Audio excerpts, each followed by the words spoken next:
الحمد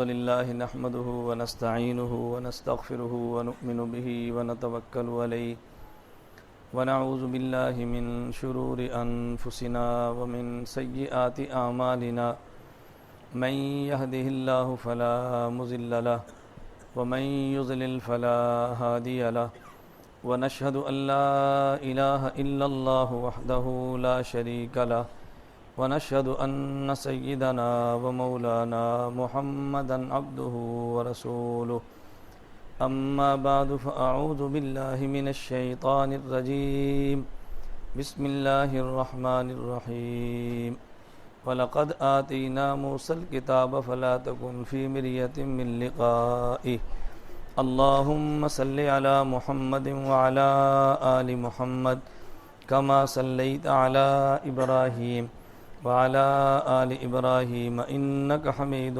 مجيد اللهم بارك على محمد وعلى آل محمد كما باركت على إبراهيم وعلى آل إبراهيم إنك حميد مجيد میرے نہایت واجب الاحترام بزرگوں، مسلک اہل سنت والجماعت سے تعلق رکھنے والے نوجوان دوستوں اور بھائیوں، آپ حضرات کے علم میں ہے کہ ہمارے گزشتہ درس قرآن کا عنوان تھا قیامت، اور عنوان آج بھی وہی ہے قیامت، لیکن میں نے گزشتہ درس میں عرض کیا تھا ایک ہے قیامت صغریٰ اور ایک ہے قیامت کبریٰ۔ موت سے لے کر حشر تک کو قیامت صغریٰ کہتے ہیں اور حشر کے حالات کو قیامت کبریٰ کہتے ہیں۔ قیامت صغریٰ میں اگر میت نیک ہو تو اس کو ثواب ملتا ہے، اگر مجرم ہو تو اس کو عذاب ملتا ہے، اور حشر کے بعد بھی عذاب اور ثواب ہے۔ فرق کیا ہے کہ موت کے بعد قبر میں عذاب اور ثواب عرض جنت اور عرض نار کی صورت میں ہے، جس کی تفصیل میں گزشتہ درس میں بڑی وضاحت سے عرض کر چکا ہوں۔ اور قیامت کے دن جو عذاب اور ثواب ہوگا جسم اور روح دونوں کو، وہ دخول جنت اور دخول نار سے ہوگا۔ موت سے لے کر حشر تک میت کو جنت یا جہنم میں داخل نہیں کیا جاتا، میت پہ جنت یا جہنم کو پیش کیا جاتا ہے، اور قیامت کے بعد میت کو جنت یا جہنم میں داخل کیا جائے گا۔ عرض نار اور عرض جنت اور ہوتا ہے، دخول نار اور دخول جنت اور ہوتا ہے۔ اس پر میں نے آپ کی خدمت میں دلائل بھی پیش کیے تھے، اگر آپ حضرات کے ذہن میں ہے تو بہت اچھا، نہیں ہے تو انشاءاللہ العزیز ہمارے ساتھی مستقل ریکارڈنگ کا سلسلہ جاری کیے ہوئے ہیں، اور ان کی خواہش ہے کہ ہم انشاءاللہ بہت جلد اس کو آڈیو سی ڈی کی صورت میں تمام دروس کو اکٹھا نشر کر دیں گے تاکہ تمام احباب اس سے بھرپور استفادہ فرما سکیں۔ دعا فرمائیں کہ اللہ پاک اس منصوبے کو عافیت کے ساتھ پایا تکمیل تک پہنچائے۔ اس وقت ہمارے ہاں جو درس قرآن آپ کے ہاں یہ عثمانیہ مسجد سرگودا میں ہے، آپ حضرات صرف اس کو درس اس نیت سے سنتے ہیں کہ سرگودا میں ہو رہا ہے۔ میں اس نیت سے بیان کرتا ہوں کہ یہ ہو سرگودا میں رہا ہے، لیکن اس کا فائدہ پوری امت کو ہوتا ہے۔ اس کا اندازہ آپ کو نہیں ہے، اس کا اندازہ اس کو ہے جو پوری دنیا میں نیٹ سے وابستہ لوگ ہیں۔ یہاں بیان ریکارڈ ہوتا ہے، نیٹ پر اپلوڈ ہوتا ہے، اور پھر دنیا بھر کا مسلکی ذہن رکھنے والا بندہ اس بیان سے استفادہ کرتا ہے۔ جتنی بڑی نیت ہو اللہ پاک اتنے بڑے اسباب آواز کو پہنچانے کی عطا فرما دیتے ہیں۔ ابراہیم علیہ السلام ایک پہاڑی پہ چڑھے تھے، اللہ نے فرمایا تھا یہاں آواز لگاؤ، اللہ میری اس آواز پر کون آئے گا؟ فرمایا آواز لگانا تمہارا کام ہے اور بیت اللہ کو مرکز بنانا ہمارا کام۔ آواز انہوں نے لگائی تھی، پوری دنیا آج وہاں بیت اللہ میں حج اور عمرے کی غرض سے جمع ہوتی ہے اور دوڑ دوڑ کے جا رہے ہیں۔ اللہ مجھے اور آپ کو بھی بار بار جانے کی توفیق عطا فرمائے۔ میں نے آپ حضرات کی خدمت میں قیامت صغریٰ کے حوالے سے عرض کیا تھا، ایک معاملہ ہے قبر کا امتی کا، اور ایک معاملہ ہے قبر میں نبی کا۔ امتی کا معاملہ الگ ہے اور نبی کا معاملہ الگ ہے۔ نہایت بدبختی اور بدقسمتی یہ ہے جب آدمی امت کو نبی کے مقابلے میں یا نبی کو امت کے مقابلے میں کھڑا کرے، یہ بہت بڑی بیوقوفی اور حماقت ہے۔ نماز میں نے بھی پڑھی ہے، آپ نے پڑھی ہے، ہمارے امام صاحب نے پڑھی ہے، اور کوئی بندہ کہہ دے مقتدی امام میں کوئی فرق نہیں ہے، کتنی بڑی بیوقوفی ہوگی۔ امام صاحب نے قرات کی ہے، ہم نے قرات تو نہیں کی، چلیں آپ میں سے وہ 2-4 لوگ جو امام کے پیچھے فاتحہ پڑھتے ہیں، ہم نہیں پڑھتے، وہ یہ تو کہہ لیں کہ ہم نے فاتحہ پڑھی ہے، امام نے پڑھ لی تو کیا ہوا، لیکن سورۃ الفاتحہ کے بعد تو سورت وہ بھی نہیں پڑھتے نا۔ میری بات سمجھ آ رہی ہے؟ سورۃ الفاتحہ ہم نہیں پڑھتے، بعض لوگ پڑھتے ہیں، لیکن ان سے پوچھو بھی سورۃ فاتحہ کے بعد کہتا اس کے بعد تو قرآن ہم نے بھی نہیں پڑھا۔ تو ان سے اگر آپ یہ پوچھیں جب آپ نے فاتحہ کے علاوہ سورت نہیں پڑھی اور امام نے پڑھی ہے تو قیامت کے دن آپ کو ادھوری نماز کا اجر ملے گا؟ کہتے ہیں نہیں، پوری نماز کا اجر ملے گا۔ میں کہتا ہوں جب آپ نے سورت والضحیٰ پڑھی نہیں ہے، آپ نے سورت الم نشرح پڑھی نہیں ہے، امام سورت پڑھتا ہے آپ نہیں پڑھتے، آپ کو اجر کیسے ملے گا؟ وہ کہتے ہیں امام نے جو پڑھی ہے۔ کیا کہتے ہیں؟ اور جب ہم کہتے ہیں ہم نے فاتحہ اس لیے نہیں پڑھی، امام نے جو پڑھی ہے، کہتے ہیں تمہیں پڑھنی چاہیے، تو میں نے کہا آپ اگلی صورت نہ پڑھیں تمہارا کام چل جاتا ہے، امام نے جو پڑھی ہے، ہم کہتے ہیں فاتحہ نہ پڑھے کام تب بھی چلتا ہے، امام نے جو پڑھی ہے۔ یہ کوئی الجھن کی بات نہیں ہے۔ آپ کی مسجد میں اذان مؤذن نے دی ہے، یہ سب نے دی ہے، تو تکبیر مکبر نے پڑھی ہے، یہ سب نے پڑھی ہے۔ آج جمعے کے دن کا خطبہ خطیب نے دیا، یہ سب نے دی ہے۔ تو آپ کو گناہ ہوا نا کہ آپ نے خطبہ نہیں پڑھا، آپ کو گناہ ہے آپ نے اذان نہیں دی، آپ کو گناہ ہوگا آپ نے اقامت نہیں پڑھی۔ کہتے نہیں مؤذن نے اذان دی ہے تو سب کو کیا ضرورت ہے، مکبر نے تکبیر پڑھی ہے سب کو کیا ضرورت ہے، خطیب نے خطبہ دیا سب کو کیا ضرورت ہے، امام نے صورتیں پڑھی بقیہ کو کیا ضرورت ہے۔ میں نے کہا یہی بات ہم کہتے ہیں امام نے فاتحہ پڑھی ہے تو کیا ضرورت ہے، کہتے نہیں اس کی ضرورت ہے۔ اللہ میں بات سمجھنے کی توفیق عطا فرمائے۔ خیر جو بات میں عرض کر رہا تھا، اگر عام امام اور مقتدی کا فرق ہے تو بتائیں امام اور نبی، امام اگر نبی ہو اور مقتدی صحابی ہو تو بتائیں ان دونوں میں کتنا فرق ہوگا۔ میں گزارش کر رہا تھا قبر میں امتی بھی جاتا ہے، قبر میں نبی بھی جاتا ہے، لیکن امتی اور نبی کے دنیا کے حالات میں بھی فرق ہے، قبر کے حالات میں بھی فرق ہے، حشر کے حالات میں بھی فرق ہے، اور حشر کے بعد کے حالات میں بھی فرق ہے۔ گر فرق مراتب نہ کنی زندگی، فرق مراتب نہ کرنا یہ زندگیت ہے، انسانیت نہیں ہے۔ میں آج کی مجلس میں چونکہ رسول اکرم صلی اللہ علیہ وسلم کی حیات فی القبر کا مسئلہ سمجھانا ہے، میں نہیں سمجھتا کہ یہ 2 قسطوں میں چلے گا یا 3 میں چلے گا۔ اگر میں نے پورے مسئلے کو دلائل سے شروع کر دیا، میں خدا کی ذات پر بھروسہ کر کے کہتا ہوں دسمبر آ جانا ہے، مانا درس ہمارا چلتے رہنا ہے، اور مسئلہ حیات النبی پہ دلائل ختم نہیں ہونے۔ اتنے دلائل اس مسئلے پر موجود ہیں، یہ میرا زبانی دعویٰ نہیں ہے، میں شروع کر دوں گا تو آپ خود محسوس فرمائیں گے اس مسئلے پہ کتنے دلائل موجود ہیں۔ ایسے تو پوری امت نے نبی پاک صلی اللہ علیہ وسلم کی قبر میں حیات کا عقیدہ نہیں اپنایا نا، یہ تو نہیں کہ بلا وجہ لوگوں نے عقیدہ اپنا لیا ہے۔ میں آج کی مجلس میں پہلے یہ بات سمجھاتا ہوں کہ رسول اکرم صلی اللہ علیہ وسلم کی حیات فی القبر کے جو ہم قائل ہیں، اس کی بنیادی طور پہ موٹی وجہ کیا ہے۔ اگر آدمی وجہ سمجھے، دلیل سمجھنا بہت آسان ہے، اور مسئلہ سمجھ نہ آئے تو پھر بندے کو دلیل پہ کبھی شرح صدر ہوتا نہیں ہے، مسئلہ سمجھ آئے تو پھر دلیل پہ بڑی جلدی شرح صدر ہوتا ہے۔ بنیادی طور پہ سمجھیں کہ امتی کا جسم یہ اس مٹی کا ہے جو زمین والی ہے، اور نبی کا جسم اس مٹی کا ہے جو جنت والی ہے۔ امتی کا وجود اس مٹی والا ہے جو زمین والی ہے، نبی کا وجود اس مٹی والا ہے جو جنت والی ہے۔ اب بتاؤ زمین والی مٹی اور جنت والی مٹی میں فرق ہے یا نہیں؟ جب زمین والی مٹی اور جنت والی مٹی میں فرق ہے تو ظاہر ہے پھر پیغمبر اور امتی کے وجود میں خود بہت فرق پڑ جائے گا۔ آپ اس کو ذرا سمجھیں، اس پہ دلائل آپ توجہ سے سمجھیں اور دلائل کو سنیں، پھر آپ حضرات خود اندازہ فرمائیں کہ رسول اکرم صلی اللہ علیہ وسلم کی حیات فی القبر کا عقیدہ کتنا اہم ہے اور کتنا بنیادی ہے، اور ہم کس قدر اس میں غفلت کا شکار ہیں۔ اللہ میں بات سمجھنے کی توفیق عطا فرمائے۔ جب آدمی زمین والا جنت میں جائے تو اس کے جسم پہ آثار جنت والے آئیں گے، اور جب جنت والا آدمی زمین پر آئے تو اس کے وجود پر دنیا والے آثار آئیں گے، لیکن جنت والا چونکہ جسم ہے وہ آثار بھی باقی رہیں گے اور دنیا والے آثار بھی ہوں گے۔ میں اس کی مثال دیتا ہوں، اگر یہاں سرگودا میں رہنے والا بندہ کوئی نبی پاک صلی اللہ علیہ وسلم کے روزے پر چلے جائے تو بتائیں کیفیت میں فرق پڑتا ہے یا نہیں؟ اور اگر حضور کے روزے پہ رہنے والا یہاں پر آ جائے تو پھر کیفیت میں فرق پڑتا ہے یا نہیں؟ اگر جنت والا دنیا میں ہو فرق پڑے گا، دنیا والا جنت میں ہو تو فرق پڑے گا۔ چونکہ پیغمبر کا وجود جنت والا ہے، اگر وہ جنت سے دنیا میں آیا ہے تو جنت کے آثار بھی ہیں اور زمین کے آثار بھی ہیں۔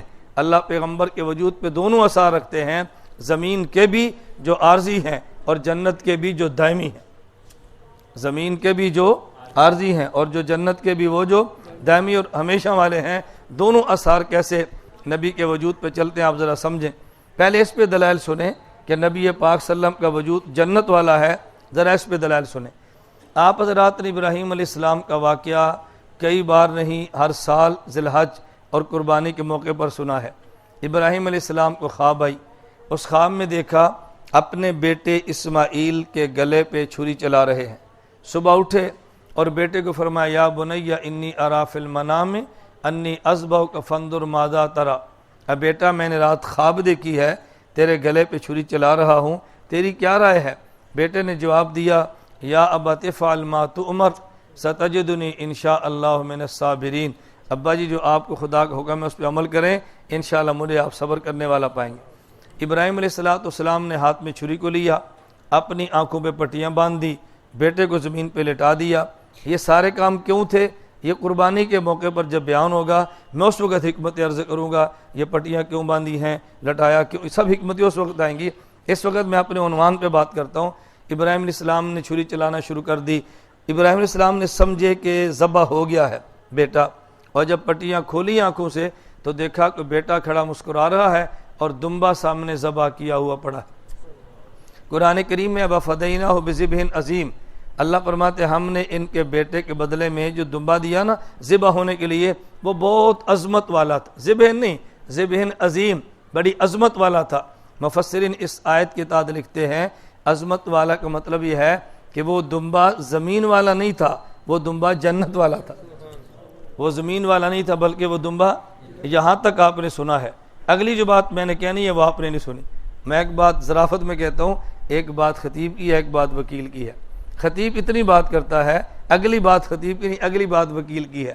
خطیب کہے گا جی جنت والا دمبا تھا، کیوں؟ تفسیروں میں لکھا ہے۔ میں بتاؤں گا جنت والا کیوں تھا، یہ دنیا والا کیوں نہیں تھا۔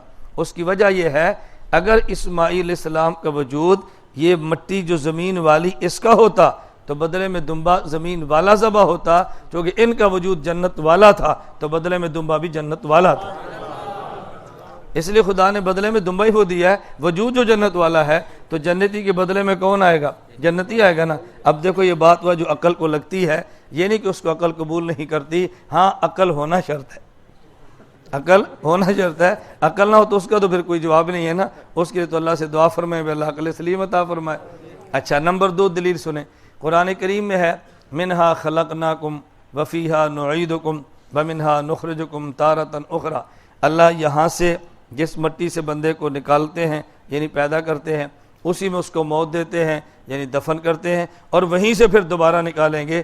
اس کا مطلب یہ ہے کہ نبی کریم صلی اللہ علیہ وسلم جس زمین پر مدفون ہیں اسی سے پیدا ہیں، اسی میں دفن ہیں، یہیں سے نکلیں گے۔ اور جو حضور جس جگہ پہ مدفون ہے وہ جگہ کون سی ہے؟ صحیح بخاری کی روایت ہے، وہ جنت کا ٹکڑا ہے، وہ جنت کا۔ اس کا مطلب کیا ہوا؟ حضور کا وجود بنا بھی جنت سے ہے اور حضور آئے بھی جنت میں ہیں اور دوبارہ نکل کر جائیں گے بھی جنت، وہ جنت کا ٹکڑا جو ہے۔ اس پر ایک مولانا صاحب اعتراض فرمانے لگے، اور وہ سرگودا کے ہیں، باہر کے نہیں ہیں۔ میں نے کئی بار آپ سے کہا میں آپ کے درس میں جماعتوں کا نام بھی نہیں لیتا، شخصیات کا نام بھی لیتا، یہاں نہیں، پورے ملک میں میرا معمول ہے میں شخصیات اور جماعت کا نام لیے بغیر اپنا عقیدہ اپنا نظریہ پیش کرتا ہوں، اور یہ مجھے حق حاصل ہے۔ میں فرد کا نام لے کر تردید کروں تو میں کہنا چاہیے فلاں عالم کا نام کیوں لیا ہے، لیکن کسی کی دلیل کی تردید کروں مجھے آپ نہیں کہہ سکتے آپ نے فلاں کی دل کی تردید کیوں کی ہے۔ وہ دلیل کیا دے رہے تھے؟ سرگودے کے مولانا صاحب ہیں، وہ فرمانے لگے کہ یہ جو نبی پاک صلی اللہ علیہ وسلم کا روضہ مبارک اور قبر مبارک ہے یہ جنت کا ٹکڑا نہیں ہے، الیاذ باللہ۔ جو حیات پھر قبر کو نہیں مانتے نا، آپ ان سے پوچھ لیں جا کر اس کو جنت کا ٹکڑا مانتے ہیں کہ نہیں، پھر آپ کو اندازہ ہوگا میں اس درد سے روتا کیوں ہوں۔ آپ ان سے پوچھیں، ہم سے کیوں پوچھتے ہیں؟ ان سے پوچھیں۔ انہوں نے کہا جی جنت کا ٹکڑا نہیں ہے۔ دلیل کیا ہے؟ جب آپ دلیل دیکھیں گے تو آپ بھی کانپ جائیں گے اور کہیں گے یار بڑی مضبوط دلیل دی ہے، یہ تو بہت بڑے علامہ صاحب ہیں، کیسی زبردست دلیل دی ہے۔ وہ کہنے لگے صحیح بخاری میں روایت ہے نبی پاک صلی اللہ علیہ وسلم مکہ مکرمہ سے مدینہ منورہ تشریف لائے تو جہاں مسجد نبوی ہے اس جگہ کی کھدائی کی جیسے بنیادیں تھیں اور وہاں سے مشرکین کی ہڈیاں نکلی، مشرکین کی کفار کی. اور یہ صحیح بخاری میں روایت ہے، ہم اس کا انکار نہیں کرتے. کہتے ہیں اگر یہ جنت کا ٹکڑا ہے تو جنت میں تو کافر نہیں ہوتا، تو کافر کی ہڈی یہاں کیوں ہے؟ اس سے پتہ چلا کہ جنت کا ٹکڑا نہیں ہے. اب دیکھو جب دلیل سنیں گے آپ بھی پریشان ہو گئے یا نہیں؟ بولتے نہیں کتنے پریشان ہو گئے، اتنی مضبوط دلیل آ گئی، کیا بنے گا؟ میں نے کہا جب دلیل آئے تو جواب ان سے پوچھیں جن کا جواب کام ہے. آپ جواب ان سے پوچھتے ہیں جن کا جواب دینا کام نہیں ہے، پھر پاس جاتے ہیں وہ سانو جواب لبا ہی نہیں. میں کہا جی تو لبنا ہوتے تو سی آنا نہیں، تو جی تو نہیں لبنا سی جانا ہی ہوتے ہوئے. وہاں سے تو جواب نہیں آپ کو ملنا نا. اب میری بات سمجھے ذرا. میں نے کہا قرآن کریم میں ہے اللہ رب العزت نے آدم علیہ السلام کو پیدا کیا جنت میں، ان کے وجود کو بنایا تو جنت میں، پھر حکم جنت میں دیا اسجدوا لآدم، میرے آدم کو سجدہ کرو. ملائکہ نے کر لیا، فرشتوں نے کر لیا، اور کس نے نہیں کیا؟ ابلیس نے نہیں کیا. قرآن کہتا ہے ابا، انکار کیا، بس تکبرا، تکبر کیا، وکان من الکافرین، اور یہ کافر ہو گیا. یہ کہاں پر تھا جی؟ جنت میں تھا نا. تو یہ کافر ہوا تو پھر کہاں تھا؟ تو جب مومن تھا کہاں تھا؟ اور جب کافر ہوا پھر کہاں تھا؟ خدا نے جنت میں رہنے نہیں دیا. یہ کافر تھا اور جنت میں تھا، خدا نے نکال دیا. یہ قرآن میں ہے. مشرک کی ہڈی اس روزے کی جگہ پہ تھی، نبی نے نکال دیا، حدیث میں ہے، اسی بخاری میں اسی جگہ پر ہے، نبی پاک نے نکال دیا. میں نے کہا اس جنت سے خدا نے ابلیس کافر کو نکالا، اس جنت سے نبی نے مشرک کی ہڈی کو نکالا. وہ بھی جنت اور یہ بھی جنت. میں نے کہا اب بتاؤ کیسے مسئلہ نہیں کھلتا؟ اب بتاؤ کیسے شرح صدر نہیں ہوتا؟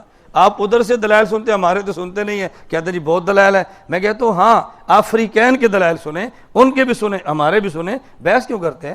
گالیاں کیوں دیتے ہیں؟ فتوی بازی کیوں کرتے ہیں؟ ایک دوسرے پر لعن طعن نہ کریں، دلائل سنیں اور دلائل کے بعد پھر فیصلہ کریں. جو آپ کا ضمیر کہتا ہے اس پہ بسم اللہ کہہ دیں. ہم لڑتے ہی تھوڑا ہے آپ سے. میں عرض کیا کر رہا تھا؟ نبی کا وجود، بولو نا، نبی کا وجود جنت والا ہے. عنوان تو ذہن میں رہے نا، پھر مجھے مسئلہ سمجھانا بہت آسان ہوگا کہ نبی کا وجود جنت والا ہے. توجہ رکھنا، جب نبی کا وجود جنت والا ہے، اب جنت میں آدمی کو خوراک ملے گی. اب نبی پاک کا وجود جنت والا ہے، خوراک تو نبی پاک کو بھی ملتی ہے. فرق کیا ہے کہ جنت کی خوراک لطیف ہوتی ہے، کثیف نہیں ہوتی، اس میں لطافت ہے. نبی پاک صلی اللہ علیہ وسلم کو کبھی دنیا میں غذا یوں ملتی ہے، حضور فرماتے ہیں ایکم مثلی، مسلسل روزے رکھے. صحابہ نے شروع کر دی ہے، فرمایا تم مسلسل روزے نہ رکھو. ایکم مثلی، تم میں مجھ محمد جیسا کون ہے؟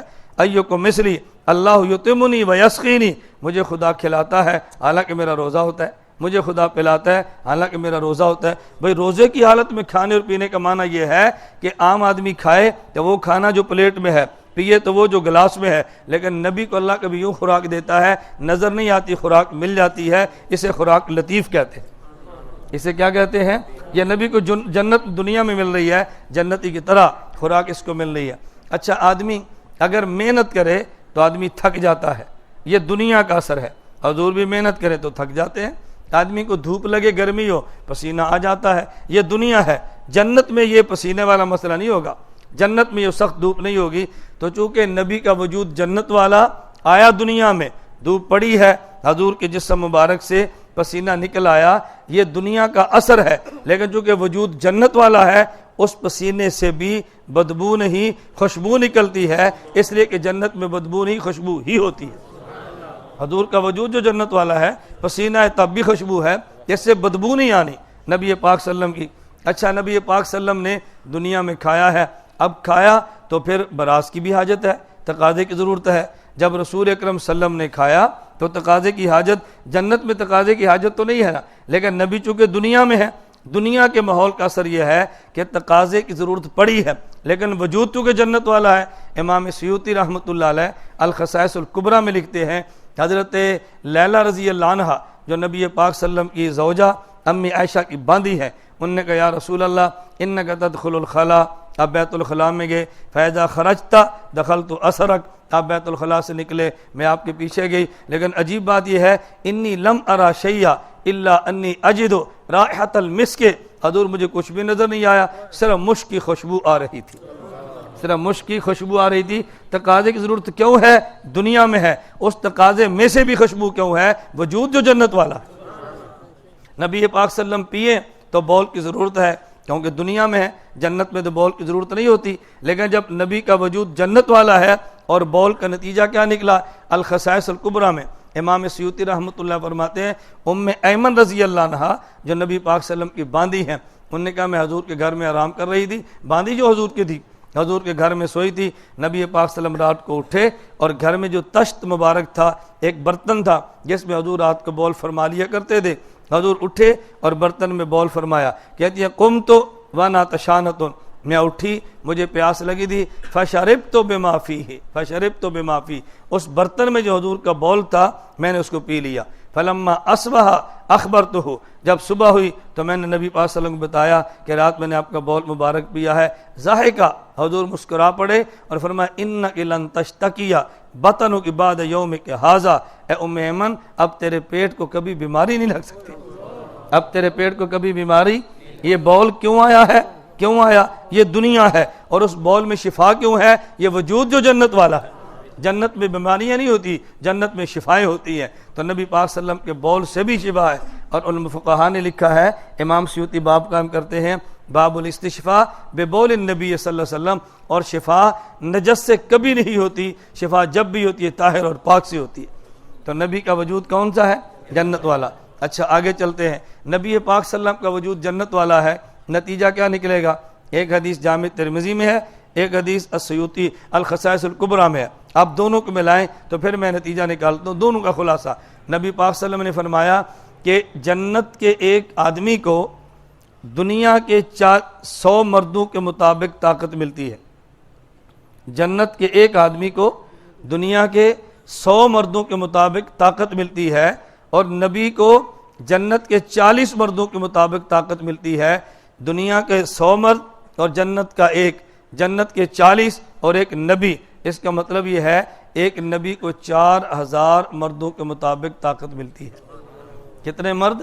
4000 مردوں کے مطابق طاقت ملتی ہے۔ اب اس پہ آپ ذرا واقعہ سنیں جو آپ نے کئی بار سنا ہے، لیکن میں پھر وہی بات کہتا ہوں، خطابت اور وکالت میں تھوڑا سا فرق ہے۔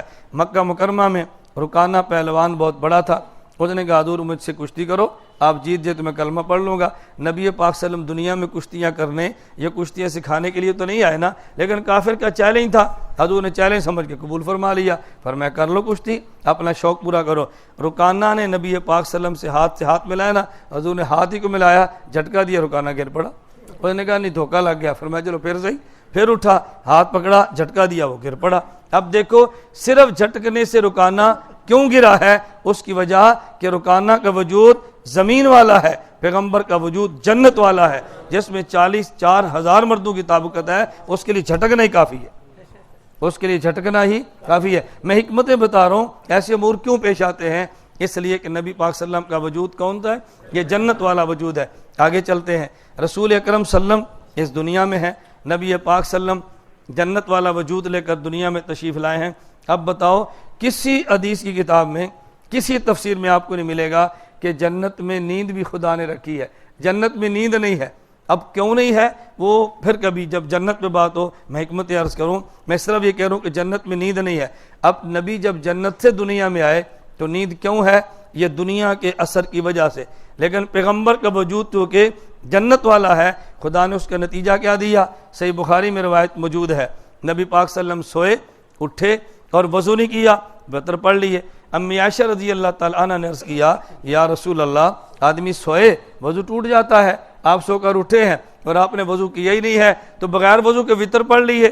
نبی پاک صلی اللہ علیہ وسلم نے کہا یا عائشہ اینا یتنامان ولا ینام قلبی، عائشہ میں محمد نبی ہوں، نبی کی آنکھ سوتی ہے، نبی کا دل جاگتا ہے، نبی کی آنکھ سوتی ہے، نبی کا دل۔ یہ صحیح بخاری کی روایت ہے جس پر آپ نے بحث نہیں کرنی، فرمایا نبی کی آنکھ سوتی ہے اور نبی کا دل جاگتا ہے۔ آنکھ کیوں سوئی ہے؟ دنیا کا اثر ہے۔ دل کیوں جاگتا ہے؟ وجود جو جنت والا ہے۔ اب دیکھو نا بدن میں اصل چیز کیا ہے؟ آنکھ تو اصل نہیں ہے، اصل کیا ہے؟ اصل دل ہے۔ دل دھڑکتا رہے تو بندہ زندہ رہتا ہے، دل دھڑکنا چھوڑ دے تو بندہ مر جاتا ہے۔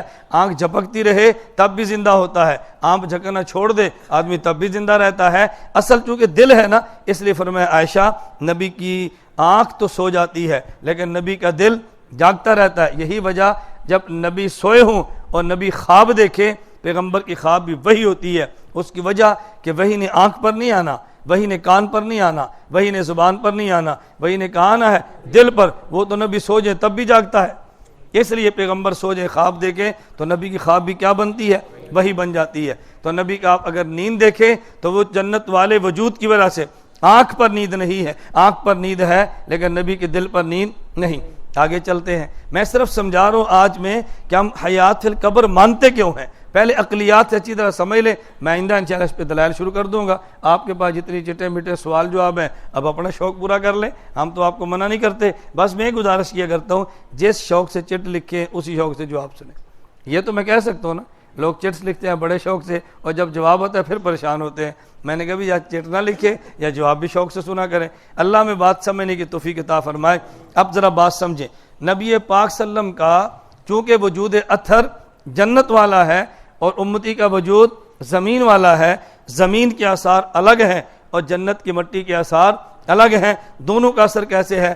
نمبر ایک دیکھو، نبی کریم صلی اللہ علیہ وسلم وفات پا گئے، حضور پاک صلی اللہ علیہ وسلم وفات پا گئے، حضور پاک صلی اللہ علیہ وسلم پر وفات آ گئی، موت مبارک آ گئی، چارپائی پہ جیسے اثر پڑا ہوا ہے۔ صحابہ کہنے لگے نبی پاک فوت ہو گئے، حضرت عمر فرمانے لگے خبردار تم نے کہا فوت ہو گئے، حضور زندہ ہیں، یہ نہ کہنا وفات پائی حضور پر موت آئی نہیں ہے۔ اب بتاؤ سرگودا کے دوستو، اگر اتنی موٹی سی بات عام صحابی سمجھتا ہے الیاذ باللہ، کیا حضرت عمر نہیں سمجھتے؟ موٹی سی بات ہے، حضرت عمر کیوں فرماتے ہیں یہ زندہ ہیں، زندہ ہیں، خبردار کسی نے مردہ کہا ابھی حضور اٹھیں گے ہاتھ اور پاؤں کاٹ کے رکھ دیں گے، اگر کسی نے کہا حضور وفات پا گئے، یہ نہ کہنا۔ اتنی موٹی سی بات پہ حضرت عمر کیوں ڈٹے ہیں؟ ذرا اس بات کو سمجھنا۔ میں ایک جملہ کہا کرتا ہوں، جملہ نوٹ رکھے، میں نے یہاں بھی ایک مرتبہ عرض کیا تھا، کبھی اس پر میں مستقل 2-4 درس دوں نا، یہ جملے کی آپ کو اہمیت سمجھ آئے۔ جب اختلاف مجتہد معجور میں ہو تو فیصلے اور دلیل میں محفوظ پیش کرتے ہیں، اور جب اختلاف دو محفوظ میں ہو تو دلیل میں معصوم پیش کرتے ہیں۔ تو جملہ نہیں سمجھ آیا نا؟ نہیں سمجھ آیا تو پھر بھی ٹھیک ہے، میں سمجھاؤں گا۔ میں اس پر ایک لطیفہ آپ کو سنایا کرتا ہوں، آپ کو یاد ہے حضرت تھانوی رحمۃ اللہ علیہ نے علمی بیان تھا، عوام میں بیان کیا۔ ایک مولوی صاحب نے کہا اتنا مشکل بیان آپ نے کیا، عوام تو سمجھی نہیں ہے۔ حضرت تھانوی فرمانے لگے سمجھے ہیں تو اچھا، نہیں سمجھے تو بہت اچھا۔ اور مولوی صاحب نے کہا ہمیں تو آپ کا یہ جملہ بھی سمجھ نہیں آیا کہ جی بیان سمجھے تو اچھا، نہیں سمجھے تو بہت اچھا، ہمیں تو یہ بھی سمجھ نہیں آیا۔ حضرت تھانوی حکیم الامت ہے نا، فرمانے لگے مولوی صاحب اگر یہ آج مسئلہ سمجھ گئے اس لیے اچھا، جو مسئلہ سمجھانا چاہتا تھا ان کو سمجھ آ گیا، نہیں سمجھ آئے تو بہت اچھا۔ یہ گمراہ اس لیے ہوتے ہیں، یہ ہم سے بحث کرتے ہیں تمہیں کیا آتا ہے، تمہیں کیا آتا ہے، تم کو کیا تم نے پڑھا ہے، تم نے اگر درس نظامی کیا ہے، ہم نے بھی ہمیں اسلامیات کیا ہے، تم نے تفسیر پڑھی ہے تو ہم نے بھی مطالعہ کیا ہے۔ جب آج ان کو سمجھ آیا نا کہ مولوی اشرف علی کے علم میں سمجھ نہیں آ سکتا، آئندہ کبھی گمراہ نہیں ہوں گے۔ وہ گال سمجھ آئی؟ گمراہ تبھی ہوتے ہیں نا، یہ دیکھو اچھا کئی میرے بارے میں اتنا ملک میں پروپیگنڈا کرتے ہیں، مجھے سن کے شرم آنا شروع ہو جاتی ہے۔ یقین فرمائے اے جاہل آدمی ان پوچھتا ہی کوئی نہیں، میں کہ پریشان کیوں ہو تسی؟ اے جاہل پوچھتا ہی کوئی نہیں، قیمت ہی کوئی نہیں۔ میں بھائی پھر کیوں پریشان ہو؟ تو مجھے تمہاری پریشانی کی وجہ سمجھ نہیں آ رہی، پوچھتا بھی کوئی نہیں، پریشان بھی تسی سارے ہو۔ میں تم سے کوئی پریشان نہیں، اور بحمداللہ پورے ملک اور بیرون ملک میں خدا گواہ ہے ہمیں کبھی بھی رتی برابر پریشانی نہیں، کبھی کوئی پریشانی نہیں۔ ہمارے پاس اپنے دلائل ہیں، ہمارے اکابر ہیں، ہمارا نظریہ، ہمارا عقیدہ ہے، ہمیں کیا الجھن ہے؟ خالص مال کسی کے پاس موجود ہو، وہ بازار کے ملاوٹ والے سودے سے کبھی پریشان نہیں ہوتا، ملاوٹ والا پریشان ہوتا ہے ایک خالص سودا نہ دیکھ لے، اس سے پریشان ہوتا ہے۔ اللہ میں بات سمجھنے کی توفیق دے۔ حضرت عمر رضی اللہ تعالیٰ عنہ، میں نے اصول عرض کیا ہے، تفصیل میں انشاءاللہ اب اتنا ذہن میں رکھیں، ہم اصول سمجھے نہیں ہیں، میں پھر سمجھاؤں گا بھی، اس پہ دلائل بھی دوں گا۔ مجتہد معجور ہوتا ہے، دو مجتہدین میں اختلاف ہو تو دلیل میں کسے پیش کریں گے؟ صحابی کو جو محفوظ ہے، اور جب دو صحابہ میں اختلاف ہو تو دلیل میں کسے پیش کریں گے؟ جو معصوم ہے، جسے نبی یا فرشتہ کہتے ہیں۔ مجتہدین کے اختلاف میں کسے پیش کریں گے؟ مثلا ایک بندہ کہتا ہے امام حنیفہ کچھ کہتے ہیں، امام شافعی کچھ کہتے ہیں، ان میں کس کو غلط کہیں کس کو ٹھیک کہیں، تو دلیل میں کسے پیش کریں گے؟ صحابہ کو پیش کریں گے۔ صحابہ میں اختلاف تھا اور کس کو غلط کس کو ٹھیک کہیں گے۔ جب دو صحابہ میں اختلاف ہو اور لوگ پوچھیں جی ایک یہ کہتا ہے ایک یہ کہتا ہے، ہم کس کو ٹھیک ہے کس کو غلط کہیں، ہم دلیل میں کسے پیش کریں گے؟ دلیل میں نبی یا صحابی معصوم کے پیش کریں گے۔ اب ذرا بات سمجھیں، صحابہ نے کہا حضور وفات پا گئے، حضرت عمر رضی اللہ عنہ کیا فرماتے ہیں؟ حضور زندہ ہیں۔ اس کو کیسے حل کریں؟ حدیث مبارک میں ہے نبی پاک صلی اللہ علیہ وسلم سو رہے تھے، خواب میں دو فرشتے آئے، ایک نے کہا حضور سو رہے ہیں اور دوسرے نے کہا حضور جاگ رہے ہیں۔ یہاں اختلاف کیا تھا؟ بعضوں نے کہا حضور وفات پا گئے، حضرت عمر نے کہا کہ حضور زندہ ہیں۔ اور صحابہ میں کیا اختلاف، فرشتوں میں کیا اختلاف ہے؟ ایک کہتے ہیں حضور سو رہے ہیں اور دوسرا کہتے ہیں حضور، اختلاف ایک جیسا ہوا نا۔ نبی پاک صلی اللہ علیہ وسلم نیند سے بیدار ہوئے، فرمایا آج میں خواب دیکھ رہا تھا، ایک فرشتے نے کہا حضور سو رہے ہیں اور دوسرے نے کہا حضور جاگ رہے ہیں۔ نبی پاک صلی اللہ علیہ وسلم کا فیصلہ سنو، فرمایا دونوں ٹھیک کہتے ہیں، دونوں ٹھیک کہتے ہیں۔ حضور دونوں کیسے ٹھیک کہتے ہیں؟ فرمایا جس کی نگاہ میری آنکھ پر ہے اس نے کہا جی سو گئے ہیں، اور جس کی نگاہ میرے دل پر ہے اس نے کہا جاگتے ہیں۔ دونوں ٹھیک ہے یا نہیں؟ اچھا، حضرت اکاڑ بھی فرماتے تھے صحابہ کی نگاہ حضور کی آنکھ پر ہے، کہا موت آ گئی ہے، حضرت عمر کی نگاہ دل پر ہے، کہا حضور زندہ ہے۔ لو کیا اختلاف ہے؟ کوئی مشکل بات تو نہیں ہے نا۔ تو جس کی نگاہ حضور کی آنکھ پر ہے، آنکھ پر تو موت آ گئی ہے نا، کہا جی وفات پا گئے، حضرت عمر کی نگاہ کس پر ہے؟ دل پر ہے، اور دل تو زندہ ہے، تو انہوں نے کیا فرمایا کہ حضور زندہ ہیں۔ توجہ رکھنا، حضرت ابو بکر صدیق ہے، کون ہے؟ حضرت ابو بکر صدیق ہے رضی اللہ عنہ۔ صدیق اکبر سے زیادہ نبوت کا مزاج اس دنیا میں کسی نے نہیں سمجھا۔ حضرت ابو بکر صدیق سے زیادہ حضور کا مزاج کسی نے نہیں سمجھا۔ فتح مکہ ہوا، حضرت ابو بکر صدیق کے والد ابو قحافہ رضی اللہ عنہ آئے، بوڑھے تھے، کلمہ پڑھا، حضور کی خدمت میں عرض کیا حضور اپنا بابا لے کر آیا ہوں، کلمہ پڑھا دیں۔ فرمایا صدیق یہ بوڑھے ہیں، نبینے ہیں، بڑے ہیں، مجھے کہتے ہیں میں ان کو گھر جا کر کلمہ پڑھاتا، میرے پاس کیوں لے کر آئے ہو؟ صدیق اکبر نے کہا یا رسول اللہ عمر ان کی زیادہ ہے، مقام آپ کا زیادہ ہے۔ کیا صدیق اکبر کے جملے ہیں، اللہ قسم آدمی داد دیتا ہے۔ صدیق نے کہا حضور عمر تو باپ کی زیادہ ہے لیکن مقام آپ کا زیادہ ہے، میں آپ کو کیسے اپنے باپ کے پاس لے کر جاتا؟ میں خدا کی قسم اٹھا کر کہتا ہوں مزاج صدیقیت سمجھ آ جائے، کبھی بندہ عالم کے خلاف بولنا برداشت نہیں کر سکتا۔ صدیق کا مزاج سمجھ آئے نا، کبھی آدمی عالم کے خلاف لب کشائی نہیں کرتا، نہ سمجھ آئے تو پھر اختلافات بہت ہوتے ہیں۔ حضرت ابو بکر صدیق کا ذرا مزاج سمجھے، کلمہ پڑھا، باپ مسلمان ہو گئے، صدیق اکبر کو خوش ہونا چاہیے تھا نا، کیوں؟ ابو بکر صدیق خود بھی مسلمان، بیٹا خود بھی صحابی، بیٹا بھی صحابی، پوتا بھی صحابی۔ کتنی نسلیں صحابی ہیں؟ 3۔ توجہ رکھنا، اب باپ مسلمان ہو تو کتنی نسلیں صحابی ہوگی؟ یہ صدیق اکبر رضی اللہ عنہ واحد صحابی ہیں 1,24,000 میں سے کہ جن کا اعزاز ہے باپ بھی صحابی، خود بھی صحابی، بیٹا بھی صحابی اور پوتے، 4 نسلیں صدیق اکبر کی صحابہ ہیں۔ تو باپ کے کلمہ پڑھنے پر خوش ہونا چاہیے نا، صدیق اکبر رونے لگ گئے۔ باپ نے کلمہ پڑھا، رو پڑے۔ اب یہ رونے کا مقام نہیں، ہنسنے کا مقام تھا۔ کہا صدیق تم روتے کیوں ہو؟ ابو بکر صدیق کا مزاج دیکھنا، انہوں نے کہا حضور آج میرے باپ نے کلمہ پڑھا، میری آنکھیں ٹھنڈی ہوئی ہیں، اگر حضرت ابو طالب کلمہ پڑھتے آپ کی آنکھیں ٹھنڈی ہوتی، مجھے دکھ یہ ہے کہ جو خوشی مجھے ملی ہے وہ آپ کو کیوں نہیں ملی؟ ہے نا خوشی؟ انہوں نے کہا حضور مجھے رونا یہ ہے، میں آج کتنا خوش ہوں میں بتا نہیں سکتا، ابو طالب کلمہ پڑھتا آپ کتنے خوش ہوتے، مجھے دکھ ہے یہ خوشی آپ کو نہیں ملی۔ اس سے زیادہ کوئی بندہ تصور کر سکتا ہے؟ خدا کی قسم اس کی تاریخ انسانی مثال پیش نہیں کر سکتی جو ابو بکر صدیق رضی اللہ تعالی عنہ کو حضور پاک سے عشق اور محبت تھی۔ میں چونکہ تحریک کو لے کر چلتا ہوں، پوری دنیا میں ایک تحریک کی قیادت کرتا ہوں، میں اس لیے ایک جملہ کہا کرتا ہوں، اللہ کرے میرا جملہ کسی کو سمجھ آئے، میں کہتا ہوں آدمی دنیا میں تحریک چلا ہی تب چلتا ہے جب اس کو کوئی صدیق مل جائے۔ نہیں سمجھے؟ ورنہ آدمی تحریک نہیں چلا سکتا۔ آپ میں مثالیں دوں گا تو آپ نے کہنا مول صاحب کیڑیاں گلاں شروع کی ہیں۔ اب دیکھو درس کے بعد میں نے کہاں جانا ہے کسی کو نہیں پتا، اچھا مول صاحب السلام علیکم، تو کی خیال ہے رہنا ہے کہ جانا ہے؟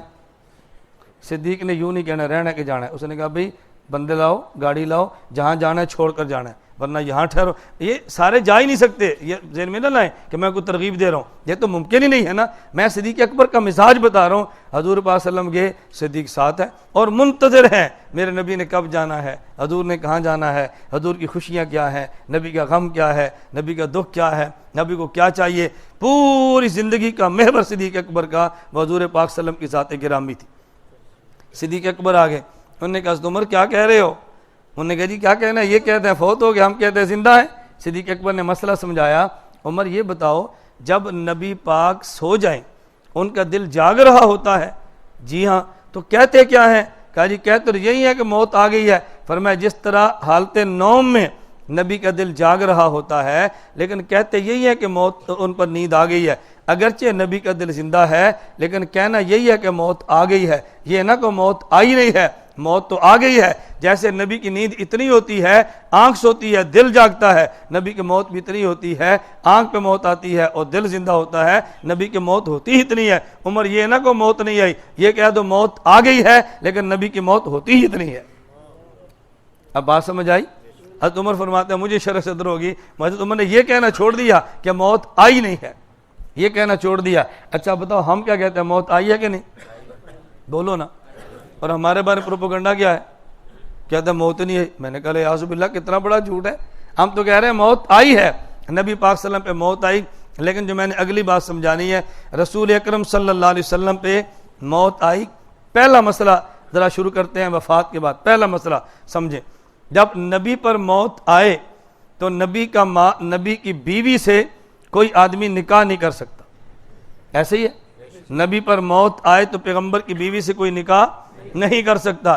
کیوں نہیں کر سکتا یہ میں نہیں کہتا، مفسرین کہتے ہیں اس لیے کہ نکاح اس سے ہوتا ہے، نکاح اس عورت سے جو بیوہ ہو، جس کا خامد مردہ ہو، کیونکہ ازواج مطہرات کا خامد زندہ ہے اور زندہ کی بیوی سے نکاح ہوتا ہی نہیں ہے، زندہ کی بیوی سے نکاح ہوتا ہی نہیں، تو وہ تو بیوہ تھوڑی بنی ہے، وہ تو اب بھی بیوی ہے، تو نکاح سے نکلی نہیں تو نکاح ہوگا کیسے؟ اس پر ایک بندے نے مجھ سے سوال کیا اور بڑا معقول علمی سوال تھا۔ کوئی معقول علمی سوال کرے ہم جواب بعد میں دیتے ہیں، سوال پہ داد و شاباش پہلے دیتے ہیں، لیکن سوال علمی ہو۔ اس نے سوال کیا بڑا جاندار سوال تھا۔ مجھے کہتا ہے مولانا صاحب یہ فرمائیں قبر میں شہید زندہ ہے؟ میں نے کہا جی ہاں۔ شہید کی بیوی سے نکاح ہو جاتا ہے؟ میں نے کہا جی ہاں۔ کہتے ہیں ادھر آپ کہتے ہیں کہ نبی کی بیوی سے نکاح نہ ہونے کی وجہ یہ ہے کہ نبی زندہ ہے، تو پھر شہید کی بیوی سے نکاح نہیں ہونا چاہیے، شہید بھی تو زندہ ہے نا۔ بتاؤ سوال وزنی ہے کہ نہیں؟ یہی سوال جب آپ نے ان سے سننا نا تو کہنا یار بڑی دلیل دیتی ہے۔ میں کہ بڑی دلیل دے نا پھر سانو دسیا کرو، جب بڑی دلیل دے نا ہمیں بتایا کرو کہ حضرت اس دلیل کا جواب کیا ہے۔ آپ خواہ ذہنی ٹینشن لے کر پریشان نہ ہو جایا کرو کہ بہت بڑی دلیل آئی ہے، جس کے ذمہ دلائل ہے نا آپ ان سے رابطہ کرو۔ میں آپ سے کہتا ہوں نا تبلیغی جماعت کا کام فضائل والا ہے۔ کون سا کام ہے؟ اور میرا کام دلائل والا ہے۔ فضائل چاہیے تو ان سے لو اور دلائل چاہیے تو آپ کہتے ہیں جی ان نے دلیل نہیں دی، میں نے کہا بھی دلیل والا کام ہی نہیں، اگر فضائل نہ سنائے تو پھر بات ہے۔ اور میری بات کو مذاق نہ سمجھو، میں کہتا ہوں ہمارے ذمہ دو کام ہے، امت کو ایمان اور اعمال پہ لانا، اور دوسرا کام امت کے ایمان اور اعمال کو بچانا۔ ایمان اعمال پہ امت فضائل سے آتی ہے، ایمان اعمال امت کا دلائل سے بچتا ہے۔ وہ ایمان اعمال پہ لاتے ہیں، میں ایمان اعمال بچاتا ہوں۔ ان کی محنت فضائل والی ہے، ہماری محنت دلائل والی ہے۔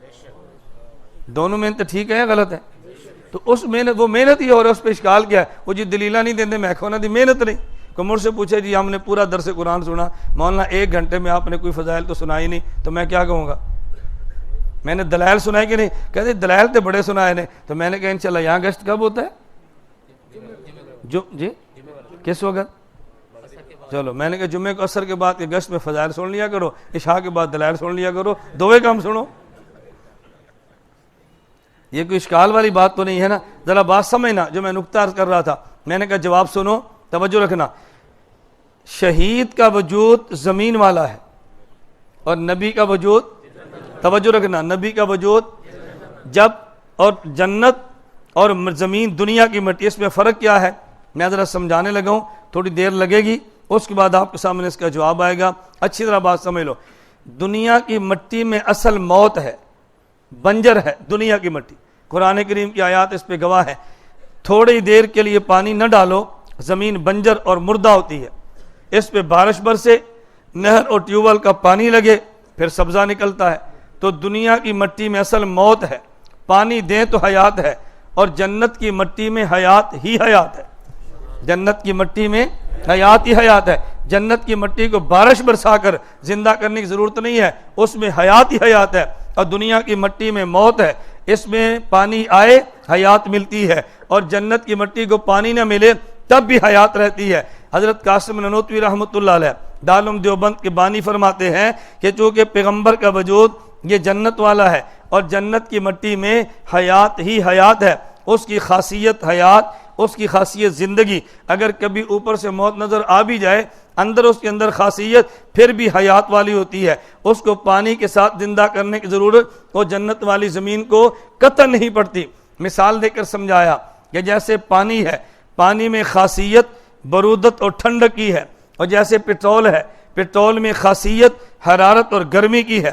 اگر آگ جل رہی ہو اور اس پہ آپ ٹھنڈا پٹرول ڈالیں تو آگ بجھ جائے گی یا بڑک اٹھے گی؟ اچھا توجہ رکھنا، آگ کیوں بڑکی ہے؟ پٹرول ٹھنڈا ہے، آگ بجھ جانی چاہیے. آپ کہتے نہیں اور بڑکے گی، کیوں؟ اگرچہ اوپر سے پٹرول ٹھنڈا ہے لیکن پٹرول کا اثر اور پٹرول کی خاصیت حرارت اور گرمی ہے. اگر جلتی آگ پہ آپ پانی گرم ڈالیں آگ بجھ جاتی ہے. اگرچہ آگ اوپر سے گرم ہے لیکن اگرچہ پانی اوپر سے گرم ہے لیکن پانی میں اثر اور خاصیت کون سی ہے؟ ٹھنڈک اور برودت والی. تو ٹھنڈا پٹرول گرایا، آگ بڑک اٹھی. آگ کی خاصیت کی وجہ سے، اگرچہ اوپر سے پٹرول ٹھنڈا ہے، پٹرول کی خاصیت کی وجہ سے اگرچہ اوپر سے ٹھنڈا ہے، آگ جل رہی تھی، آپ نے گرم پانی گرا دیا تو آگ بجھ گئی ہے. اس پانی کی خاصیت برودت کی وجہ سے اگرچہ اوپر سے یہ گرم ہے. فرمایا بالکل اس طرح جو نبی کا وجود ہے اگرچہ اوپر سے تمہیں نظر آئے اس کے اندر موت ہے، حیات بالکل نہیں ہے، لیکن یہ وجود جنت والا ہے جس میں خاصیت حیات ہی حیات ہے. نبی کی آنکھ کو دیکھو تو موت، نبی کے جسم کو دیکھو تو موت، نبی کے کان کو دیکھو تو موت، پیغمبر کے قلب اطہر کو دیکھو تو حیات، قلب اطہر کو دیکھو تو حیات. کیونکہ جنت والا وجود ہے نا. اگرچہ اوپر موت نظر آ بھی ہے لیکن اندر خاصیت کون سی ہے؟ حیات کی ہے. اس کو سمجھانے کے لیے مولانا قاسم نانوتوی فرماتے ہیں کہ موت کا معنی ہوتا ہے قبض روح. موت کا معنی کیا ہے؟ توجہ رکھنا، موت کا معنی کیا ہے؟ قبض. قبض توجہ. اور قبض کے دو معنی ہیں. کبھی قبض کا معنی ہوتا ہے سمٹ جانا، سکڑ جانا. میں مثال دے کر کہتا ہوں، میرے ہاتھ کو دیکھیں، یہ گھڑی میرے ہاتھ پر موجود ہے. عربی زبان میں کہیں گے بسط تو یدی، میں نے ہاتھ کو پھیلا دیا. لیکن اگر میں یوں کہیں گے قبض تو یدی، میں نے ہاتھ کو سمیٹ لیا. ہاتھ کو سمیٹ. یہ مٹھی کو کیا کہتے ہیں؟ قبضہ. کیا کہتے ہیں؟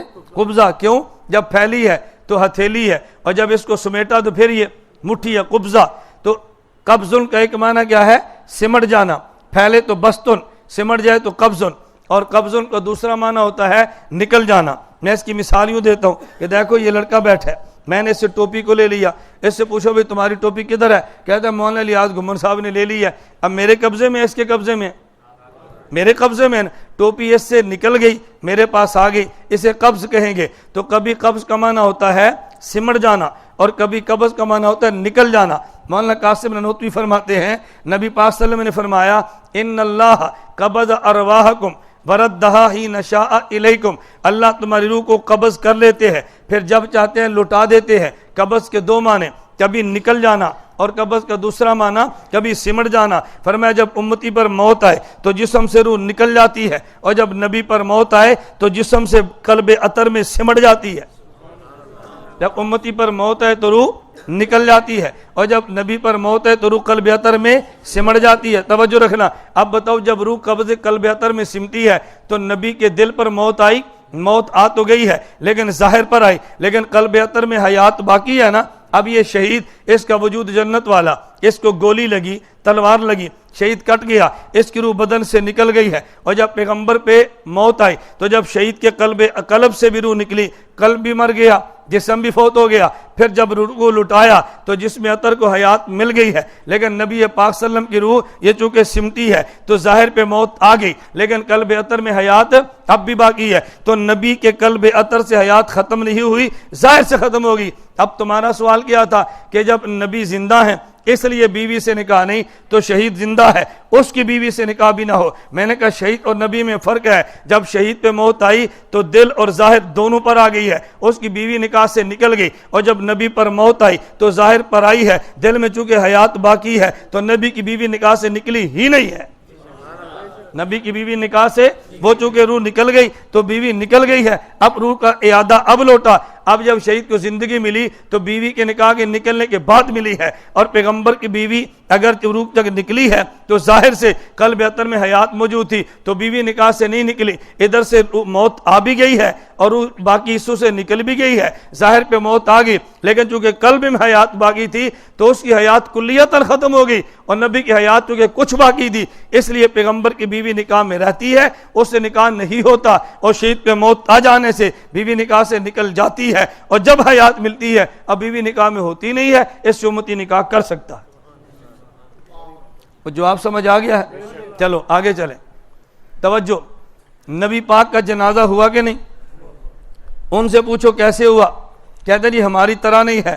میں نے کہا ہماری طرح کیوں نہیں ہے؟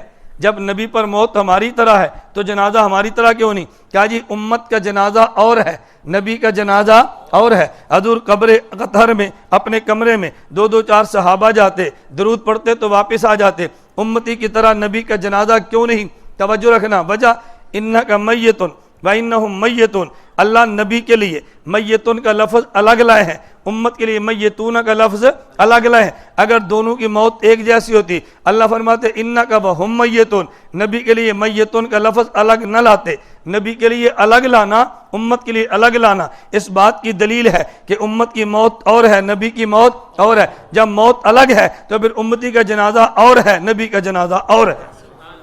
موت بدل گئی ہے تو جنازہ بدل گیا ہے۔ اچھا آگے چلتے ہیں، توجہ رکھنا، پیغمبر پہ موت آ گئی لیکن نبی کا مال وراثت میں کبھی تقسیم نہیں ہوتا۔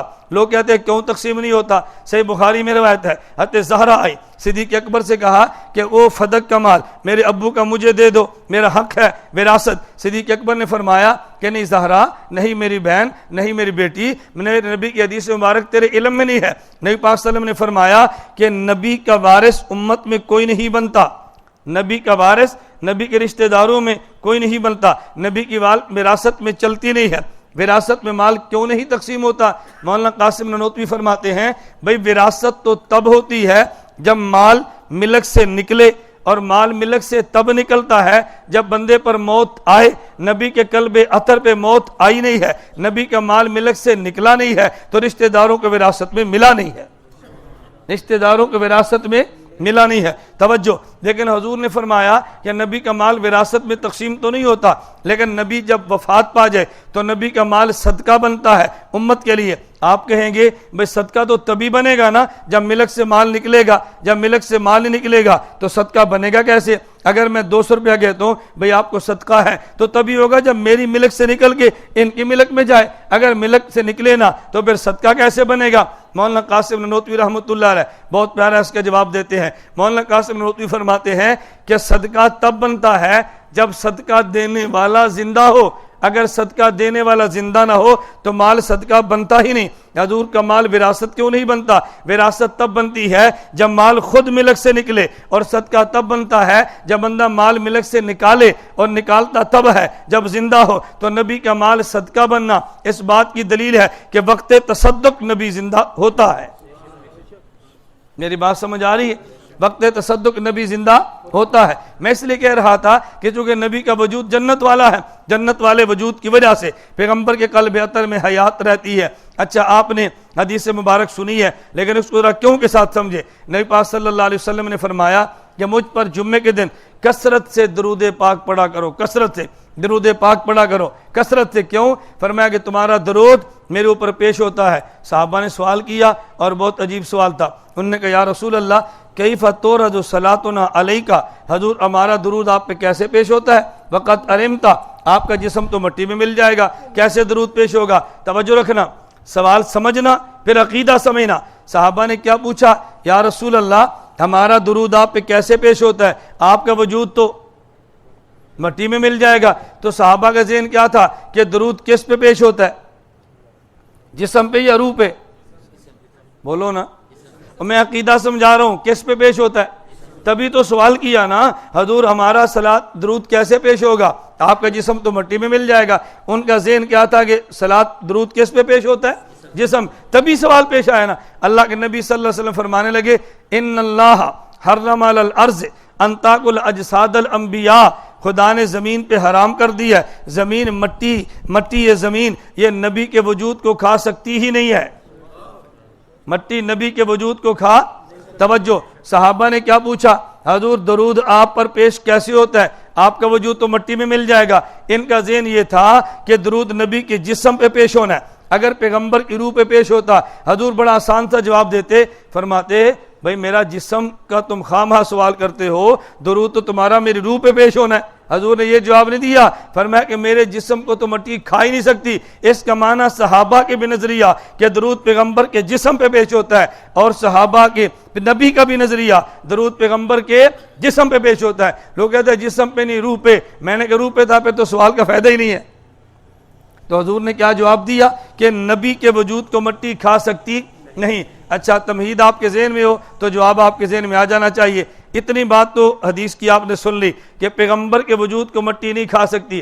اگر میں آپ سے پوچھوں کیوں نہیں کھا سکتی تو جواب آپ کے ذہن میں ہونا چاہیے کیوں؟ اس لیے کہ مٹی زمین والی ہے اور نبی کا وجود جنت والا ہے۔ نبی کا وجود ہے تو یہ مٹی جنت والے وجود کو کیسے کھائے گی؟ اس کو کھا ہی نہیں سکتی۔ تو میں نے کیا سمجھایا کہ نبی کا وجود کون سا ہے؟ جنت والا، اور جنت میں حیات ہوتی ہے یا موت ہوتی ہے؟ اس لیے پیغمبر کے وجود پہ ظاہر پہ موت آ بھی جائے اندر تب بھی حیات رہتی ہے۔ اس کو مولانا قاسم نانوتوی فرماتے ہیں کہ امتی کی موت مزیل حیات ہوتی ہے اور نبی کی موت ساتر حیات ہوتی ہے۔ امتی پر موت آئے حیات کلیتاً ختم ہو جاتی ہے، اور نبی پر موت آئے تو ظاہر میں حیات نہیں ہوتی، قلب اطہر میں حیات ہوتی ہے۔ امتی کی موت حیات ختم کر دیتی ہے اور نبی کی موت حیات کو چھپا لیتی ہے۔ اس لیے ہمارا نظریہ کیا ہے کہ نبی قبر میں، بتاؤ بھئی نبی قبر میں، باقی رہا کیسے زندہ ہیں۔ میں نے کہا ہم کیسے کے تو مکلف ہی نہیں ہیں، کیسے کے تو ہم انشاءاللہ آئندہ درس پہ پھر صحیح میں اس پہ دلائل عرض کروں گا انشاءاللہ کہ رسول اکرم صلی اللہ علیہ وسلم کے حیات فی القبر پہ دلائل کیا ہیں، قرآن بھی، احادیث بھی، امت کا اجماع بھی۔ آج جو میں نے مسئلہ سمجھایا، میں نے کہا بتاؤ عقل کیا مانتی ہے کہ نبی کے وجود کو زندہ ہونا چاہیے کہ نہیں؟ عقل بھی مانتی ہے، نقل بھی کہتی ہے۔ اس لیے ہم قرآن و حدیث بھی مانتے ہیں اور عقل والی بات بھی کرتے ہیں۔ اللہ ہم سب کو یہ بات سمجھنے کی توفیق عطا فرمائے۔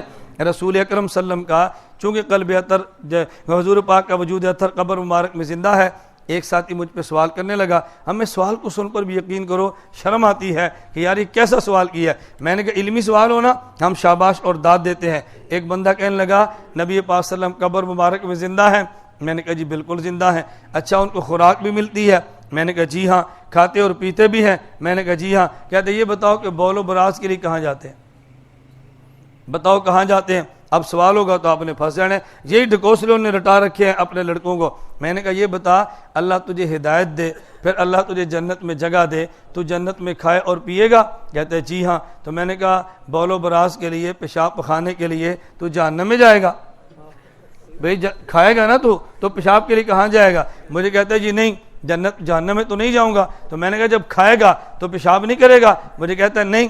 میں نے کہا کیوں نہیں؟ کہتے اس لیے کہ جنت میں ہوں گا تو جنت میں تو بول و براز ہوتا ہی نہیں۔ میں نے کہا یہی بات تو ہم کہتے ہیں، نبی بھی جنت میں ہے، حضور کہاں پر ہے؟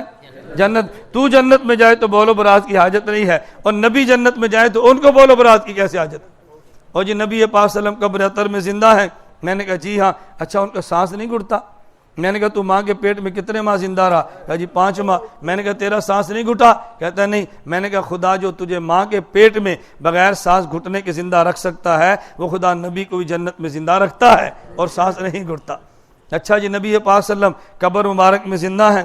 میں نے کہا جی ہاں۔ نمازیں بھی پڑھتے ہیں؟ میں نے کہا بالکل پڑھتے ہیں۔ اچھا بتاؤ وضو کہاں کرتے ہیں؟ سوال آپ سمجھو نا، یہ سوال آپ پہ ہوگا تو آپ نے پریشان، یہی وہ ٹوٹ کے لے کر پورے شہر میں گھومتے ہیں۔ اچھا جی نبی پاک صلی اللہ علیہ وسلم اگر قبر مبارک میں زندہ ہیں تو مجھے بتائیں حضور پاک سے جب نبی پاک صلی اللہ علیہ وسلم قبر اطہر میں تشریف لے گئے صحابہ نے غسل کرایا تھا؟ کہا جی بالکل۔ میں نے کہا غسل سے وضو ہو جاتا ہے؟ کہتا ہے جی ہو جاتا ہے۔ میں نے کہا حضور کا وضو ہو گیا؟ کہتا ہے جی ہو گیا۔ میں نے کہا اس کے بعد وضو کب ٹوٹا ہے تو بتا دے، وضو کب کیا؟ ہم بتائیں گے۔ بات ٹھیک ہے غلط ہے؟ بھائی وضو ٹوٹے تو وضو کرے نا، ان کا وضو ٹوٹا ہی نہیں تو کرنا کیا ہے؟ اللہ ہمیں بات سمجھنے کی توفیق عطا فرمائے۔ اب بتاؤ کتنا واضح عقیدہ ہے، اس میں الجھن باقی رہ جاتی ہے۔ اللہ میں اس لیے گزارش کرتا ہوں پوری امت کے جمہور اکابر جو حضور پاک صلی اللہ علیہ وسلم کی حیات فی القبر کے قائل ہیں نا، وہ ویسے قائل نہیں ہیں۔ بلا وجہ کافر کے خلاف زبان درازی نہ کرو۔ اللہ ہم سب کو بات سمجھنے کی توفیق عطا فرمائے، اور نبی کریم صلی اللہ علیہ وسلم کا یہ نظریہ اور یہ عقیدہ ہم سب کو اپنانے کی توفیق عطا فرمائے۔ اللہ نے چاہا تو انشاءاللہ مئی کے پہلے جمعے کا عشاء کے بعد درس میں مزید اس پہ انشاءاللہ دلائل عرض کروں گا۔ آج تو میں نے مسئلہ سمجھایا ہے، پھر آپ کی خدمت میں دلائل پیش کریں گے۔ ایک تو حضرت ہمارے امام صاحب مولانا عمر صاحب کے بھائی قاری محمد حسین صاحب جو انتقال فرما گئے، ان کے لیے دعا کریں، اللہ رب العزت ان کی مغفرت فرمائے، درجات بلند فرمائے۔ ہماری اسی مسجد کے نمازی بہت پرانے نمازی تھے، میاں یونس صاحب نے یونس صاحب ان کا نام تھا، وہ وفات پا گئے۔ ہمارے درس قرآن کے پکے وہ سامع تھے، بڑی توجہ سے سنتے رہتے تھے، کچھ ہمارے باہمی اختلاف کے باوجود بھی درس میں توجہ سے بیٹھتے تھے اور سنتے تھے۔ وہ بھی دنیا سے چلے گئے، ان کے لیے بھی دعا فرمائیں، اور یہ بھی دعا کریں جو ہمارا مستقل درس قرآن چلتا ہے، اللہ رب العزت ان کا اجر اور ثواب ان کی روحوں کو پہنچائے، اور جس قدر اور بھی دنیا سے ہمارے مسلمان جا چکے ہیں ان تمام کی ارواح کو اللہ رب العزت اس ہمارے درس قرآن و سنت اجر و ثواب عطا فرمائے۔